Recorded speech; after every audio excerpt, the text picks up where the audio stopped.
Gracias, buenas noches, señoras y señores. Hoy, como cada domingo, su programa Política Exterior.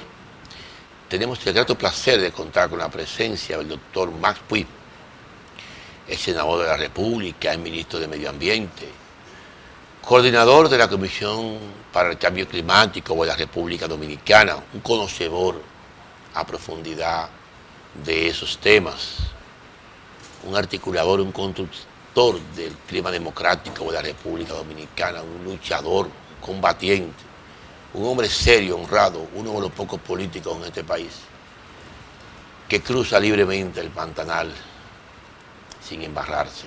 Bienvenido esta noche, Max Puig, a nuestro programa Política Exterior después de unos cuantos meses de ausencia. Gracias, Fausto. Me complace sobremanera compartir en política exterior en la República Dominicana. Así es que agradezco la oportunidad que me brindas de compartir con tantas personas en este momento. Gracias. Doctor Puig, es irremediable tener que abordar un tema eminentemente caribeño. Los acontecimientos en Haití se han desencadenado de una manera trágica, no prevista. Hacía aproximadamente más de un siglo no sucedía un acontecimiento de esta proporción en la República de Haití. Paradójicamente, Haití había producido la muerte trágica de dos presidentes, uno en 1815 y otro en 1915. Nosotros los dominicanos, que muchas veces nos creemos superiores en algunos aspectos, habíamos liquidado 3 jefes de Estado en 60 años. Uno en 1899, Ulises Cerón. Uno en 1911, el presidente Ramón Cáceres. Y uno en 1961, Rafael Leónidas Trujillo Molina. Ellos, a pesar de su violencia, de su situación muchas veces caótica, de cohabitación ciudadana, apenas habían liquidado 2 en unos 160 años, ¿no? La forma, la naturaleza de ese asesinato, las consecuencias, el impacto que tiene en estos momentos, donde las comunicaciones juegan un papel tan trascendental, lo convirtió en un hecho global, ¿no? No había noticias tan trágicas, tan presentadas de esa forma, en un cuadro tan desolador para la situación política haitiana. Empiezo por ese enfoque porque no estaba previsto en el cálculo de la clase política una forma de esa dimensión, de concluir la crisis que se venía acumulando en los últimos 5 años en la República de Haití. Estamos más bien acostumbrados a los golpes de Estado, ¿no? Allá, a las invasiones.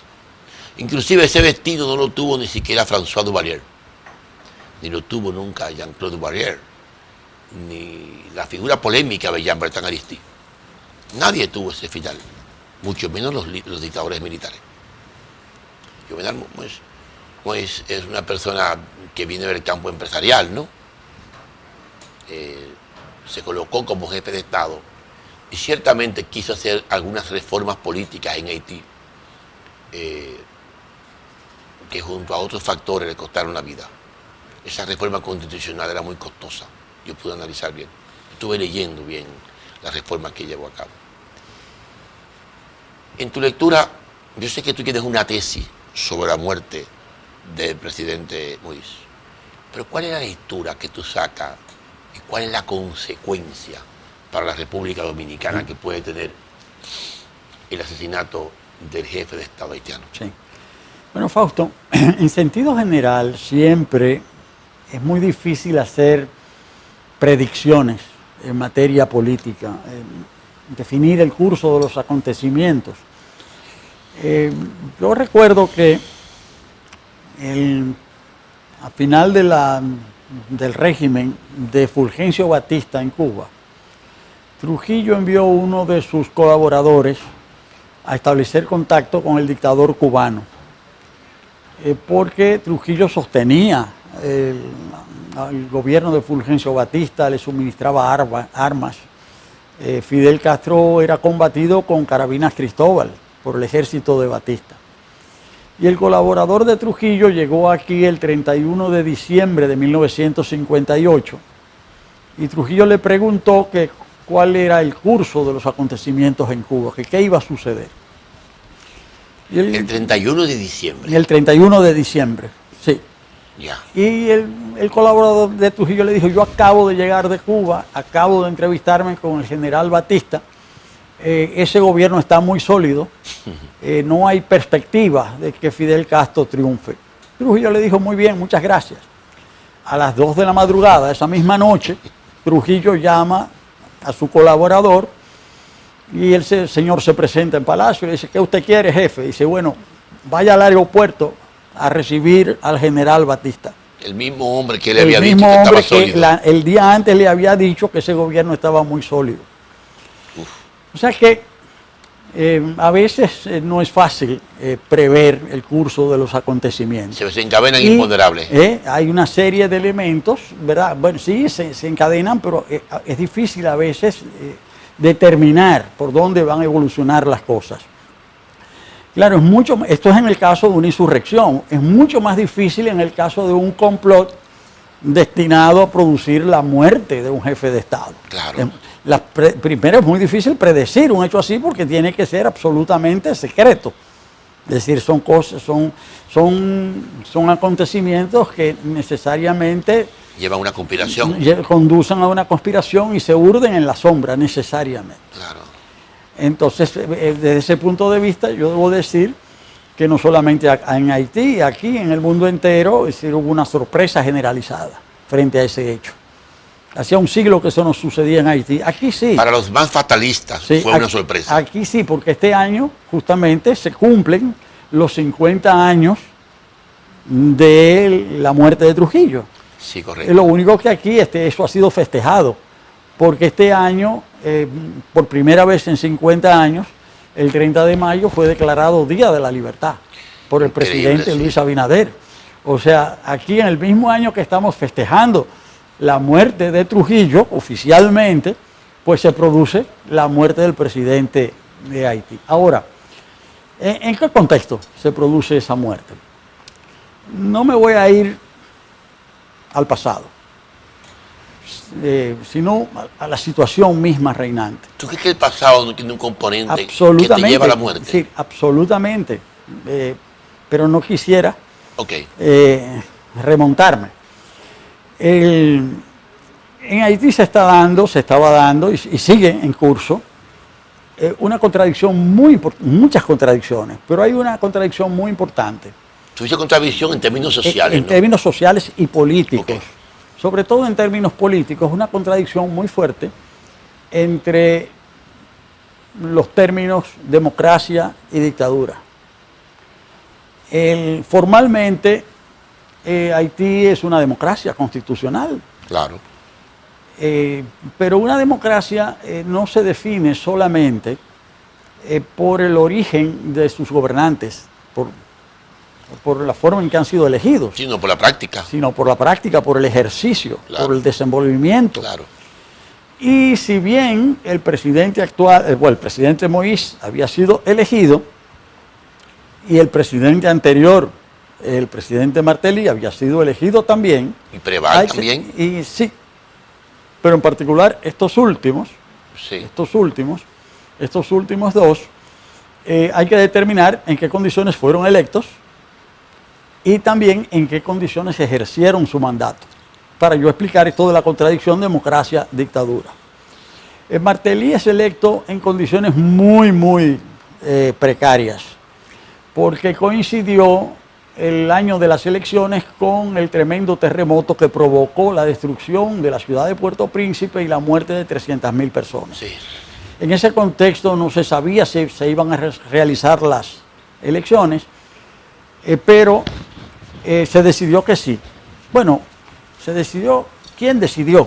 Fundamentalmente decidieron factores internacionales, porque el presidente Preval estimaba que no había condiciones para celebrar las elecciones en ese contexto de destrucción, de caos generalizado. Sin embargo, en Haití incide lo que ellos llaman en Haití, los actores políticos llaman la internacional o lo internacional. Lo internacional son los países, los estados y los organismos internacionales que inciden en Haití. Habla de Canadá. Antes se les llamaba los amigos de Haití. Los amigos de Haití, antes eran Venezuela, Estados Unidos, Canadá y Francia. Sí. Los amigos de Haití. Ya no se les llama así, ahora se les llama Core Group. Sí. Y el Core Group el grupo de coordinación está formado, ya Venezuela no está ahí, está Estados Unidos, Canadá, Francia, otros países de la Unión Europea, OEA, Naciones Unidas, fueron parte de esa coordinación. Y esa coordinación decidió que había que realizar las elecciones en Haití a raíz de las elecciones, del terremoto, sí, en diciembre del año 2010. Se celebraron poco después, y en esas elecciones... del 10 no, del 12. Bueno, es que se extendieron, es que debían realizarse en el 10, pero finalmente terminaron realizándose entre el 11 y el 12, porque terminaron realizándose, hubo 2 vueltas y el tema se extendió. De esos candidatos quedó en primer lugar doña Mirlande Manigá. Sí. Y en segundo lugar quedó... la ex esposa de Leslie Manigá. De Leslie Manigá, el presidente Manigá. En segundo lugar quedó Jules de Celestin. Sí. Que era el yerno de René Préval. Un joven. Y en tercer lugar quedó Michel Martelly. Ya ha sido documentado que los datos de esas elecciones fueron falseados. Ya eso está debidamente comprobado. El Jules Celestin fue eliminado, había ganado el segundo lugar, pero fue sustituido por Michel Martelly. Y luego, en las elecciones, Michel Martelly fue proclamado ganador. Sin embargo, el que era presidente del Tribunal Electoral en ese momento, declaró más tarde, en el año 2014 públicamente, y eso está grabado, que quien proclamó los resultados fue la OEA, pero que los resultados que la OEA proclamó no fueron los resultados que él, como presidente de la Junta Central Electoral, le entregó a la OEA. Increíble. Es decir que... La OEA lo falseó. Es lo que él ha declarado. Lo que el presidente del Tribunal Electoral en 2014 dijo, los resultados que yo le entregué a la OEA no fueron los resultados que la OEA proclamó. ¿Son quién es presidente? Bueno, entonces, sobre esa base, es que Michel Martelly es electo en esas condiciones, ¿verdad, presidente? Pero él tenía que organizar como presidente de la República elecciones legislativas para el Senado, para la Cámara de Diputados. Municipales también. Y esas elecciones nunca se organizaban, se retrasaban, con muchísimas dificultades, con muchísimos conflictos en cuanto a la independencia del Tribunal Electoral. El presidente del Tribunal Electoral se fue del país, tuvo que huir. Y luego, en el año 2000, a partir del año 2015-2016, se celebran las elecciones también muy accidentadas en las que es electo presidente Jovenel Moïse. Y a raíz de esas elecciones, que en fin, que hubo que anularlas, hubo que repetirlas, finalmente votó el 16% del padrón electoral. Y con una votación de cerca de 600.000 personas sobre 6 millones de electores, finalmente Jovenel Moïse es electo. Pero también las elecciones fueron también propulsadas por lo internacional, es decir, por ese comité de países y de organismos que ejerce una influencia sobre la vida política de Haití. Luego la misión del presidente Moïse era la de asegurar la institucionalidad, asegurar el funcionamiento de las instituciones y por consiguiente también de organizar las elecciones legislativas. Pero pasó lo mismo que pasó bajo Martelly. Las elecciones legislativas no fueron organizadas, se retrasaban o se dejaban de hacer. Lo ve siempre. Porque allá en Haití, según la constitución vigente, que es la de 1987, el Senado se renueva por tercios. Es decir, como son 30 senadores, se eligen 10, 2 años después se eligen otros 10, 2 años después otros 10, es decir, es rotativo, es decir, vamos a decir, con una diferencia en el tiempo, Una réplica del modelo francés, ¿no? De manera que siempre haya senadores con experiencia y haya senadores nuevos. Ahora, como no se organizaron las elecciones, no hay Senado en Haití, porque como no se han organizado las 2 últimas elecciones, solo hay 10 senadores, no hay Senado en Haití. Pero pasa otro tanto con la Cámara de Diputados. Entonces, eso crea una dificultad institucional muy grave. Claro. Porque Haití tiene un sistema semipresidencial y semiparlamentario, en el sentido de que el presidente de la República selecciona un primer ministro, ese primer ministro tiene que formar un gabinete, un equipo de gobierno, y elaborar un programa, y luego tiene que presentarse él, el primer ministro, ante las cámaras legislativas para ser ratificado, para ser autorizado, para ser aprobado. El programa es aprobado y el gobierno es aprobado. Pero si no hay cámaras, no hay aprobación. No hay aprobación posible. Y resulta que es lo que ha sucedido últimamente. Como no hay Congreso, porque no han sido elegidos los congresistas, el presidente Moïse es el que ha estado gobernando por decreto. No se hacen leyes, el presidente decide todo. Pero igual el presidente Moïse sustituyó y de manera irregular los miembros de la Suprema Corte de Justicia y aseguró la creación de un tribunal electoral totalmente favorable a él y a su partido, que es el partido Tête Calé, que es muy simpático el nombre, el partido de los calvos. Tête Calé significa en creol, sí, cabeza rapada, es decir, cabeza... partido de Martelly, ¿no? Sí, el partido de Martelly es el mismo. Ahora, ¿qué sucede? Que mientras en todos estos últimos años pasó algo. Primero, Jovenel comenzó su mandato a causa de las irregularidades que se habían producido en el momento para su elección. Él comenzó su mandato un año después de la fecha prevista en la Constitución. Sí. Por consiguiente, su mandato de 5 años, constitucionalmente, había pasado un año sin que él fuera presidente. Y eso ha dado lugar a un debate enorme en Haití. En términos jurídicos. En términos jurídicos. ¿Por qué razón? Porque el debate era en cuanto a saber cuándo terminaba el mandato. La fecha constitucional dice que el mandato debió haber terminado en febrero de este año 2021. Pero Jovenel y su gobierno han insistido en que el mandato concluía en febrero del año que viene, porque él no pudo ocupar su primer año de mandato. Es decir, como yo no cumplí ese primer año, yo necesito una extensión de un año para yo tener 5 años.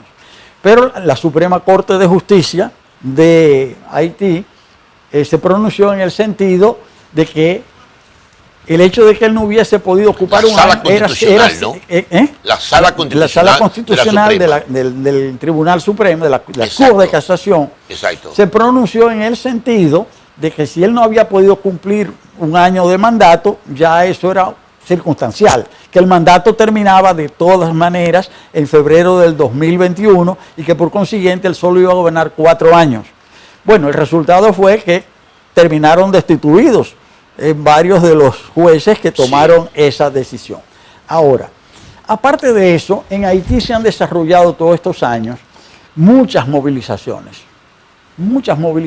contra el gobierno, sobre todo reclamando el cese de la impunidad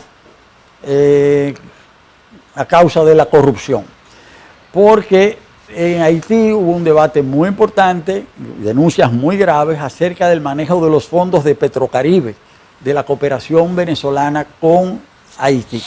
Y una de las personas denunciadas precisamente había sido el propio presidente Jovenel Moïse, que había sido implicado en el uso de recursos de Petrocaribe para propósitos propios particulares de él.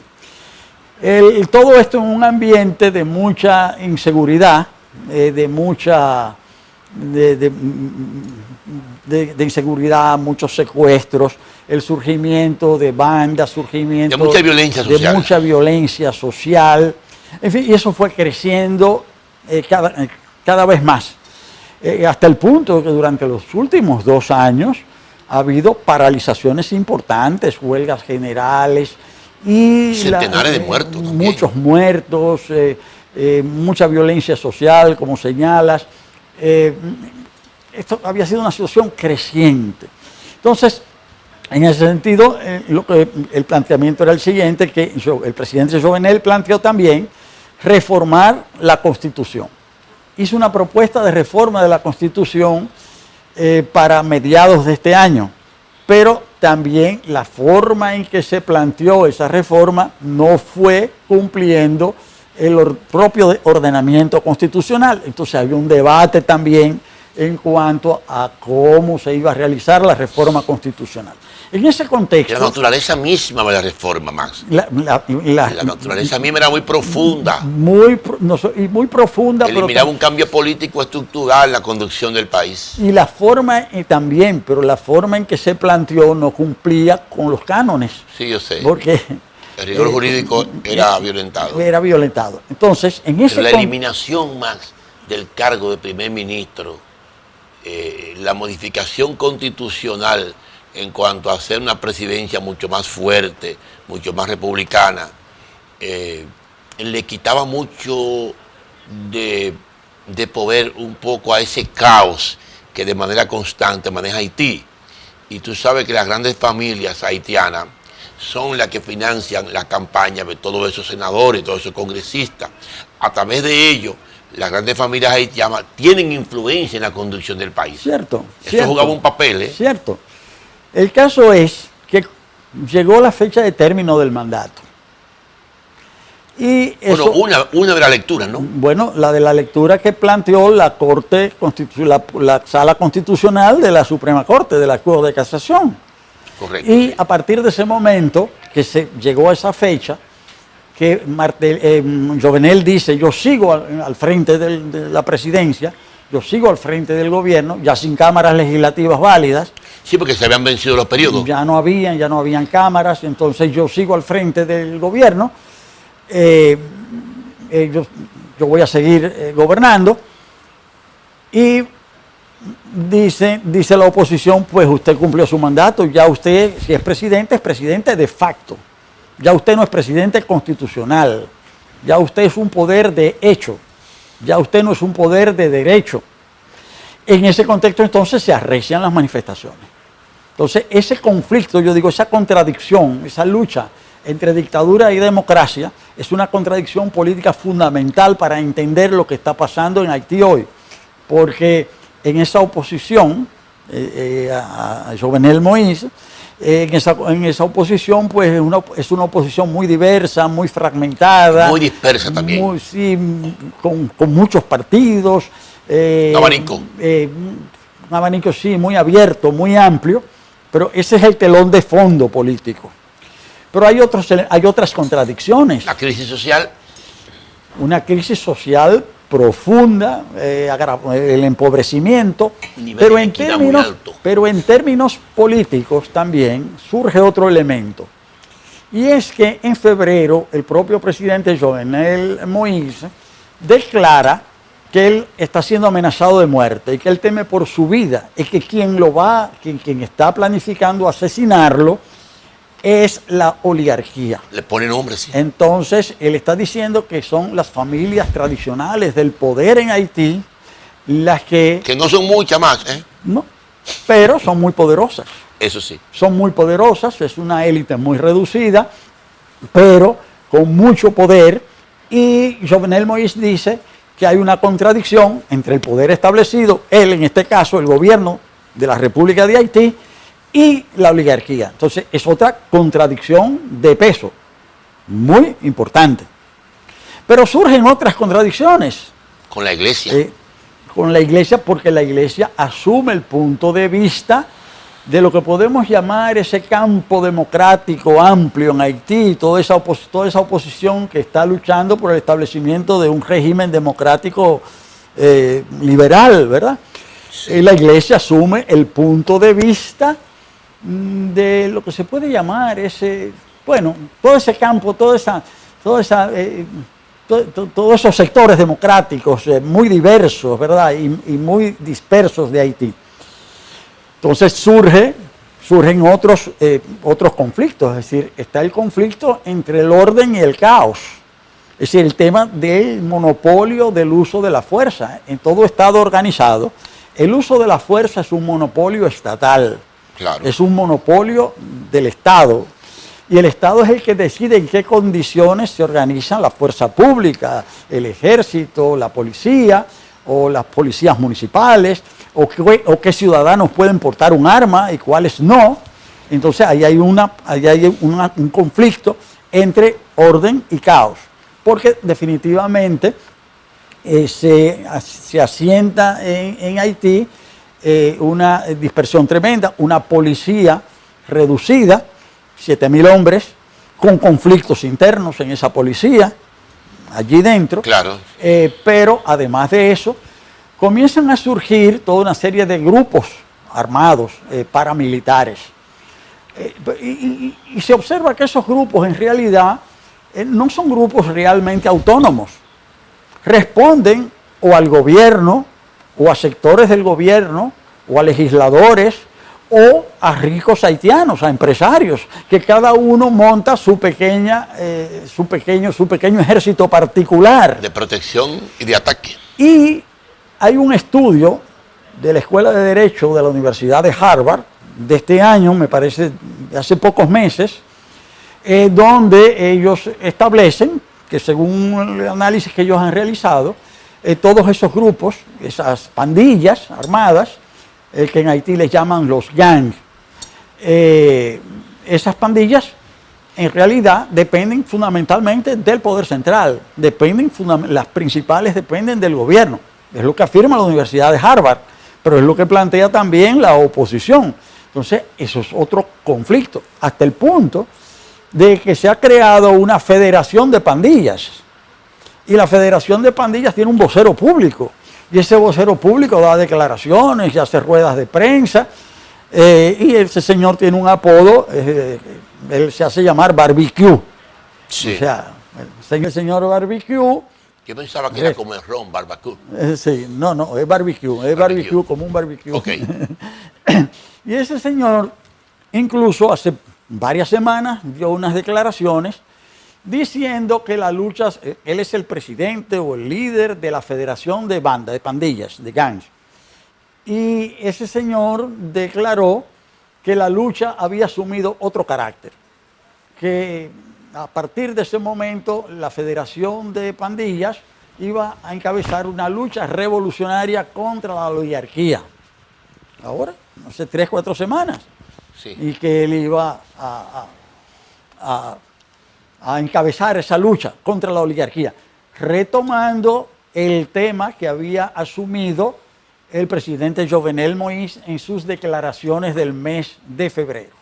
A eso se suma otra contradicción, otro conflicto, y es que como se había planteado, están planteada la realización del referéndum para la reforma de la Constitución y está planteada en las elecciones presidenciales y legislativas también, pues se ha planteado un tema en cuanto a saber quién iba a ser el candidato presidencial en esas elecciones del partido de gobierno, del partido Tête Calais, del partido de los calvos. Y según todo indica, se ha dado dos grandes corrientes, porque se había estado mencionando que el candidato presidencial previsto por el partido era o es, no se sabe, El expresidente Martelly. El expresidente Michel Martelly. Ahora, la Constitución haitiana prohíbe la reelección, y al prohibir la reelección, el propio Jovenel Moïse no podía presentarse. Entonces tenía que ser necesariamente una persona ajena a él. Y el nombre que se tenía, ¿verdad? Se tenía establecido, ¿verdad?, como candidato seguro, era el de Michel Martelly. Pero sucede que se desarrolla otra corriente a favor de que el candidato sea Laurent Lamotte, un ex primer ministro. Y Laurent Lamotte resulta que corre el rumor en Haití de que Laurent Lamotte era apoyado por Jovenel Moïse. Entonces ahí a las otras contradicciones se suma esa. A la contradicción, como digo, democracia, dictadura. A la contradicción, orden, caos. A la contradicción, poder establecido contra oligarquía. Se suma la contradicción interna, la lucha interna en el partido Tet-Khalé. En su base política. En la base política. Y en ese momento, justo 3 días antes del asesinato, el presidente Jovenel destituye al primer ministro Claude Joseph y designa otro primer ministro. Claro, el primer ministro destituido no había sido aprobado por las cámaras. Tampoco. El primer ministro designado tampoco podrá ser aprobado por las Estaba cámaras gobernando por porque decreto, no hay cámaras. No claro. hay cámaras. Es en ese entonces corre el rumor, corre la opinión en Haití, el rumor de que el primer ministro designado es favorable a la candidatura del primer ministro designado, mientras que el primer ministro destituido se tiene entendido también que representa los intereses del candidato Michel Martelly. En ese contexto es que es asesinado Jovenel Moïse. Juego de poder ahí, ¿no?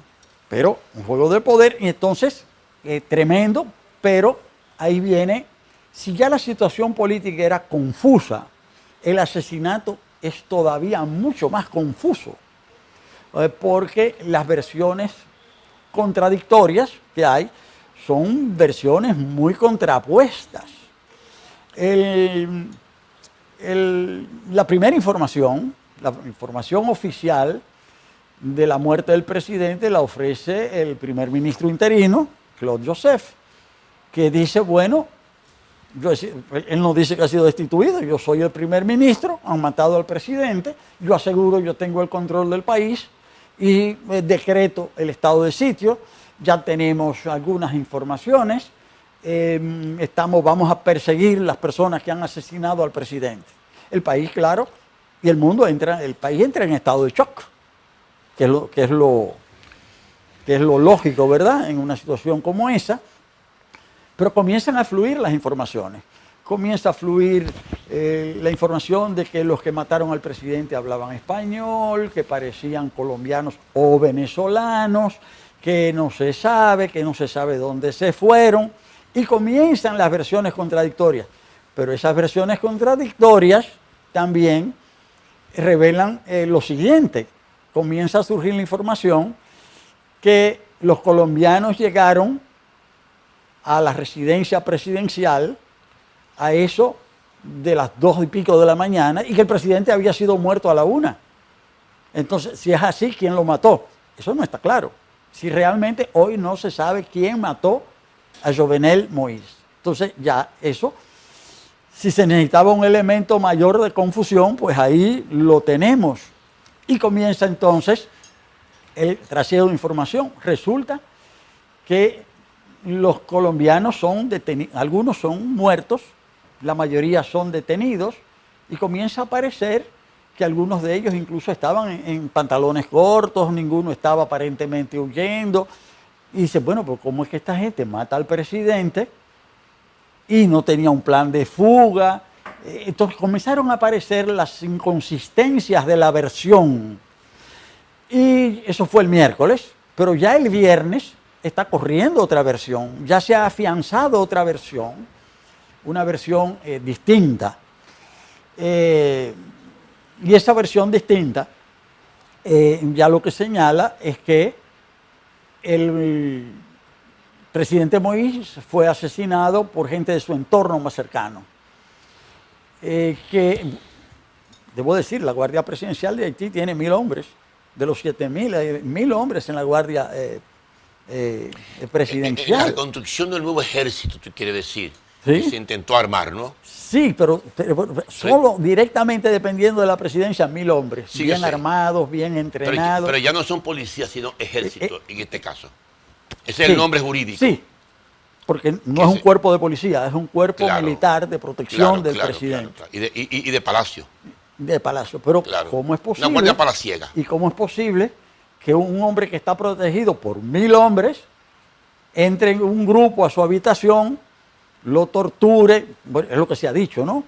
Que lo torture, porque hay versiones de que se le quiso obligar a firmar una carta de renuncia, hay muchas versiones, pero que también la muerte fue brutal, que fue muy maltratado. No, hay imágenes. Están las radiografías, todo esto vinculado al imaginario, a las creencias prevalecientes en el imaginario popular de Haití, porque hay toda una serie de creencias acerca en el imaginario popular. De la forma del asesinato. Sí, porque en las creencias del vodú se plantea que una persona que muere con los brazos, los huesos fracturados, no va a Guinea, entendiendo por Guinea el paraíso, no va al paraíso. Y Sí. su alma, el alma de esa persona fallecida, permanece deambulando. Entonces, no es lo mismo matar a una persona en Haití que esa muerte se produzca en determinadas circunstancias. O sea, todo eso es parte de las creencias. Sí. Y las creencias de un pueblo, bueno, son su forma de vivir, su forma de compartirse, su forma de compartir, de ver el mundo, y por consiguiente son muy importantes. Pero todo eso está en juego. Ahora, hay un juez de instrucción que está haciendo una investigación y está escuchando los testigos, pero ¿quiénes han sido llamados a declarar? El jefe de la seguridad, el jefe de la guardia personal, en fin. Y los colombianos, la prensa colombiana está publicando muchos reportajes que asumen la defensa de los colombianos y se les presenta no como mercenarios, sino como personas que habían sido contratadas para estar al servicio del gobierno de Haití. Porque cuando surgen las primeras informaciones... Y también de familias, que la contratan de manera privada. Sí. Inclusive, acabo de ver en El País que esa compañía le ofrece servicio a grandes familias de la oligarquía dominicana. Bueno. Que eso me sorprendió mucho. Pero también lo vi en El País anoche. Es que tú sabes, Fausto, que una de las características actuales, en términos económicos, de las formas actuales que asume el sistema de producción capitalista, es el de la tercerización de los servicios. Y ahora también tenemos una tercerización de la seguridad. De la seguridad. Y nosotros tenemos un ejemplo reciente. A finales del año pasado hubo un intento de asesinato del presidente Nicolás Maduro, y fue un grupo que se infiltró en Venezuela, sí, contratado por esas mismas agencias. Sí, sí, sí. Por las mismas agencias. Entonces, estamos frente a un patrón de comportamiento, en donde ya no se trata de que yo quiero derrocar el gobierno de mi país y yo hago una insurrección y yo me levanto en armas, ¿verdad? Y monto una guerrilla. No, yo subcontrato. Un ejército privado. Un ejército privado para que haga ese trabajo. Ya yo no tengo que hacer una insurrección yo. Es decir, yo contrato los servicios. Eso fue lo que pasó en Venezuela, porque en Venezuela ellos fueron detenidos y todos confesaron eso. Y se presentó quién los contrató, dónde fue, una compañía basada. Quedaron evidencia. Quedaron evidencia. Sí. Pero ahora parece el mismo patrón. Las mismas compañías o el mismo tipo de compañías, pero hubo además diligencias de actores públicos, de funcionarios, de haitianos de la seguridad, que se desplazaron, que fueron a Colombia, que fueron a Florida, que fueron aquí, que fueron allá. Como el propio jefe de la seguridad. Que fue allá a eso, pero también elementos privados. Un señor que ha sido señalado, un médico que también participó en las contrataciones. Entonces estamos en presencia, claro está, de un caso definitivamente muy confuso. Y complejo. Muy complejo.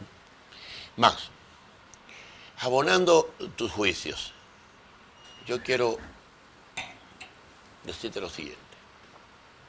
Soy de opinión de que ciertamente fue electo para gobernar 5 años. Soy de opinión de que la comunidad internacional era su soporte. En este caso, el Grupo de Amigos de Haití, con su nueva sigla. En este caso, algunos organismos multilaterales como ONU, OEA, sectores financieros. Y algo más. Tengo la lectura de que ciertamente él se confrontó con los resortes del poder de un país subdesarrollado. Bueno, se confrontó con los partidos políticos, se confrontó con la Iglesia Católica y con las iglesias, mejor dicho, en Haití, ¿no? En todas sus expresiones, cristiana, vudú, todo. Se confrontó con una parte de la oligarquía, específicamente con el sector energético. Estimo que también se confrontó con una parte de los cuerpos de seguridad, como lo evidenciaron las propias protestas de la policía buscando reivindicaciones, ¿no? Y se confrontó, hasta cierto sentido, con las bases de su propia organización cuando se fragmenta del liderazgo del sector de Barthelemy. Hasta ahí yo lo veo todo correcto. Pero lo que no entiendo es por qué liquidar a un presidente que se va en septiembre, ¿no? Que ya en septiembre deja de ser presidente. En febrero. No, yo digo en septiembre si van a producir las elecciones. Sí, pero el cambio de mando... Pero el cambio de mando iba a ser en febrero, sí, yo lo sé. Pero ya tú sabes que el presidente electo ejerce un peso de reducción de la autoridad del presidente de turno. Eso es una tradición, ¿no? Sí. Es un proceso de desmonte lento. Ya todo el mundo sabía que ante los cuerpos de seguridad, que ante los sectores económicos, que ante el país político, el presidente electo iba a ser la figura preponderante. Él concluía a nivel de peso político ya en septiembre. Entonces, yo no entiendo cómo un hombre a quien la prensa presenta como tan impopular, tan colapsado, tan arrinconado. Estoy leyendo un trabajo de periódico El País de España, dice la cantidad de enemigos que se creó. Entonces, con una fuerte movilización social en las calles, procura de reivindicaciones y en procura de llevarlo a su propia legalidad perdida, hasta cierto sentido, ¿no? ¿Cómo es posible que un hombre así, que él propone elecciones en septiembre, la oposición que se supone que es dueña de las calles, ¿no? Dueña del espacio social, dueña del espacio político, dueña de una mayoría en consecuencia? ¿Cómo es posible que esa misma oposición no quiera elecciones en septiembre? Y lo que es peor, ¿cómo es posible que un presidente que en vez de aferrarse al poder procure entregarlo convocando elecciones en septiembre, ¿no? ¿Por qué la procura convocar en septiembre? Bueno, porque hasta ahí llega su quinquenio y él quiere ejercer esa autoridad sobre la base de lo mismo que él exigió. El quinquenio no quiere eso. La oposición, a quien yo entrevisté aquí, me plantea que no quiere elecciones, que lo que quiere es un régimen provisional por 1 año y medio, por 2 años. Y a mí me parece como curioso ese hecho. Y me hablan de que tienen representación en la Junta Electoral, me hablan de que tienen diferencia con el régimen político. Y yo les digo que en el 78 Joaquín Balaguer tenía todos los jueces de la Junta, todos los generales, ¿verdad que sí?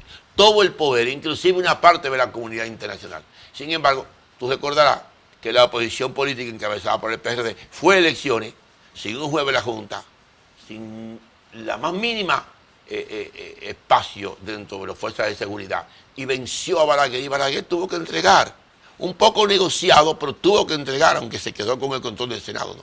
Entonces yo no entendía por qué allá no se llevaba a cabo lo que Aristide llevó a cabo en el 90, que fue participar sin las más mínimas condiciones, y Aristide ganó con un 80% en la participación más masiva. De todos modos, esa es una contradicción que nunca he entendido de la oposición política haitiana. trato de comprender tus razonamientos sobre su muerte, cómo se fue cercando a sí mismo, ¿no? Cómo se fue arrinconando.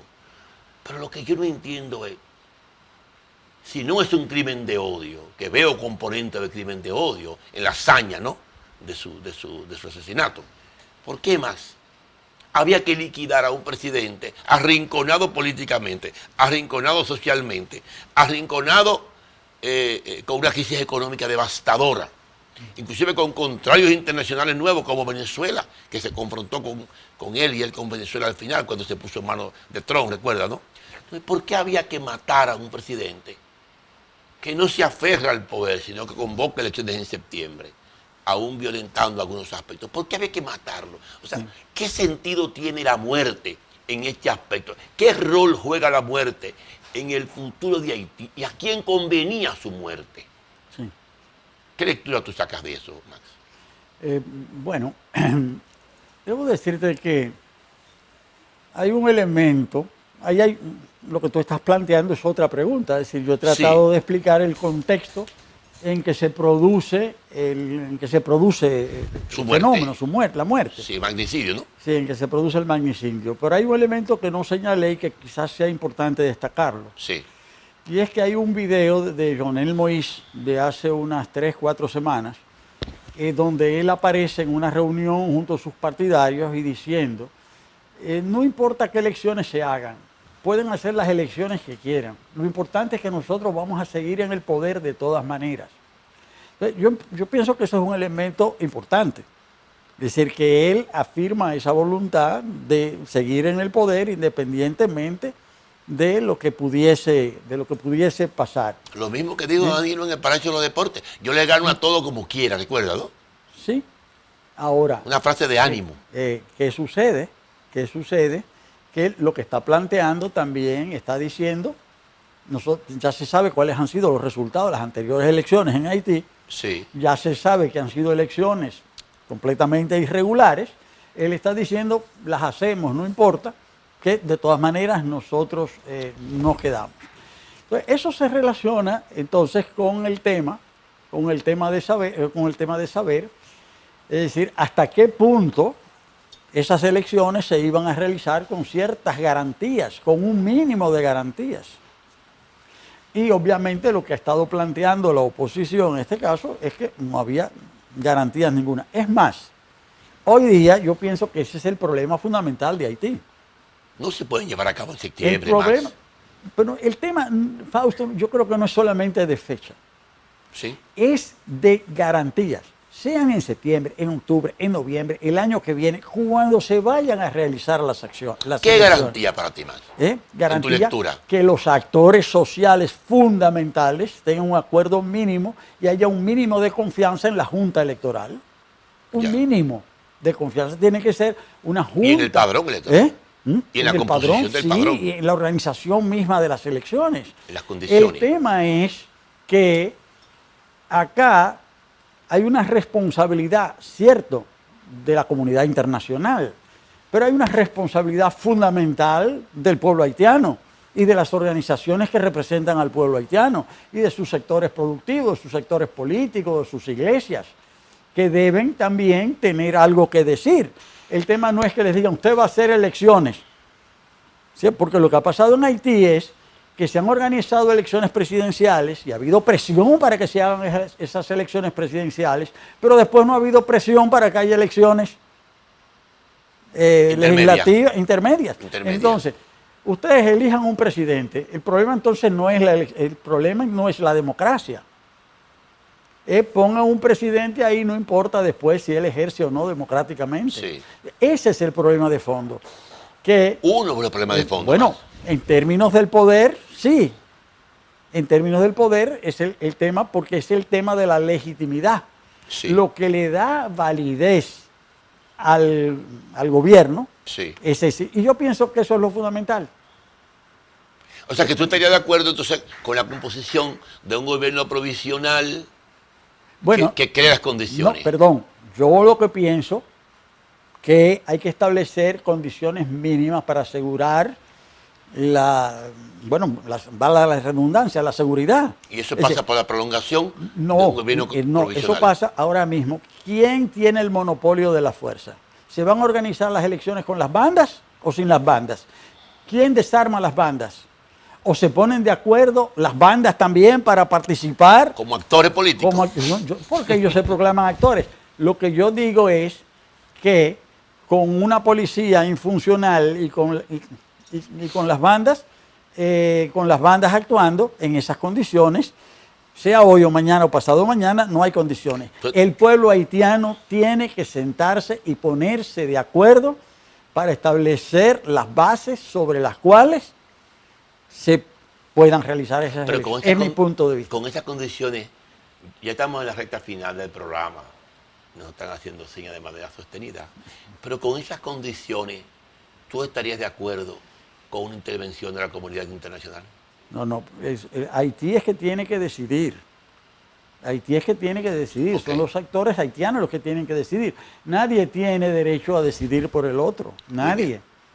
Es decir, al contrario, yo pienso que quizás todo lo que está pasando es porque ha habido demasiada intervención.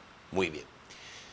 Señoras y señores, hemos conversado con Max Puig, un experto en relaciones exteriores, responsable de la coordinación del cambio climático en la República Dominicana, un hombre de larga data, con una tremenda formación intelectual y un amigo. Gracias. Será hasta el próximo domingo cuando volveremos con su programa Política Exterior. Buenas noches.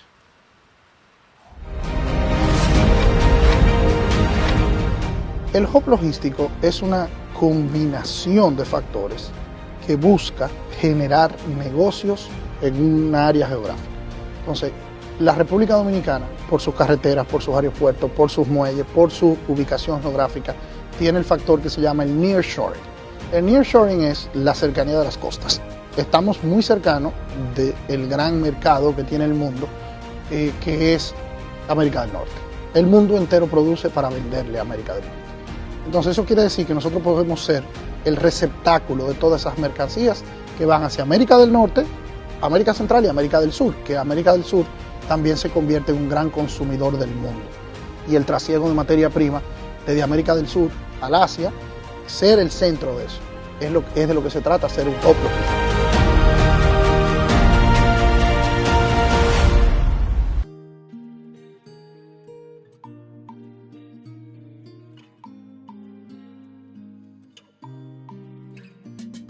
Comienza un nuevo día, la gente sonriendo, solo veo cómo crece mi ciudad alrededor. Firmes pasos cada día, un futuro se avecina, algo bueno que se asoma en cada rincón del corazón. Hoy quiero disfrutar Santo Domingo, una ilusión se vuelve inspiración. Paso a paso, cuidando lo nuestro, somos una familia que mantiene lo bueno. Paso a paso, trabajemos por esto, vamos a darle vida a la ciudad que queremos. Por a casa y a mis recuerdos, a tradiciones y colores de mi pueblo, el mismo aroma de todo el tiempo, el sabor que inspira y a mí me enamora. El sabor de mi pueblo ese que siempre llevo dentro junto a todos mis recuerdos, porque la buena amistad sabe a café. El aroma que inspira, el sabor de todo un pueblo que despierta con aroma, que inspira y enamora. El sabor de todo un pueblo que despierta con aroma, que inspira y enamora como el mejor café. Café Santo Domingo, sabor que empieza en el aroma. Tu café de siempre.